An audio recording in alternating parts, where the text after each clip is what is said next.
ചേച്ചി നീ ഇന്ന് ലേറ്റാ? ഇന്നും ലേറ്റ്, ഭയങ്കര ബ്ലോക്ക്. രാവിലെ ഇറങ്ങിയതാണ് ഞാൻ. നീ എവിടെ താമസിക്കുന്ന? ഞാൻ സിൽക്കണില്. എടാ നീ വിഷമിക്കണം, നിന്റെ പ്രോബ്ലം എല്ലാം സോൾവ് ആകാൻ പോവാ. നീ ഇന്നലെ അറിഞ്ഞില്ലേ നമ്മുടെ his highness Sheikh Mohammed bin Rashid നമ്മുടെ ബ്ലൂ മെട്രോ ലൈനിൽ തറക്കല്ലൊക്കെ ഇട്ടിട്ടുണ്ട്. നീ അറിഞ്ഞില്ലേ ന്യൂസ്? അതാണല്ലോ അവിടെ കൺസ്ട്രക്ഷൻ നടക്കണത്. സിലിക്കണിൽ നമ്മൾ പോയി കഴിഞ്ഞാൽ നമുക്ക് കൺസ്ട്രക്ഷൻ കാര്യങ്ങളൊക്കെ കാണാൻ പറ്റും. ഞാൻ കണ്ടായിരുന്നു. എടാ 14 സ്റ്റേഷൻസ് ആണ് നമ്മുടെ ബ്ലൂ ലൈനിൽ വരുന്നത്. അതേ കണക്ക് ഇന്റർചേഞ്ച് വരുന്നുണ്ട്. നമ്മുടെ റെഡ് ലൈനും ഗ്രീൻ ലൈനും എല്ലാം കണക്ട് ചെയ്തിട്ടാണ് വരുന്നത്. വേറൊരു പ്രത്യേകത എന്ന് പറഞ്ഞു കഴിഞ്ഞാൽ ഇവർ ഉദ്ദേശിക്കുന്നതെന്ന് പറഞ്ഞാൽ ട്രാഫിക് ഒക്കെ കുറച്ചിട്ട് 20 മിനിറ്റ് കണക്ടിവിറ്റിയാണ് ഉദ്ദേശിക്കുന്നത്. നമ്മുടെ വിഷൻ 240 അർബൻ മാസ്റ്റർ പ്ലാൻ ഇല്ലേ, അതിന്റെ ഒരു ഭാഗമായിട്ടാണ് അവർ ബ്ലൂ ലൈൻ കൊണ്ടുവരുന്നത്.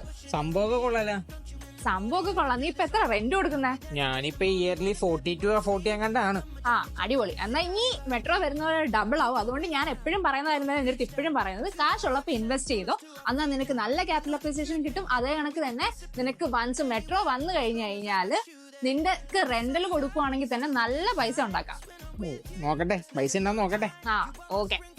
Watching you bloom while we are surrounded by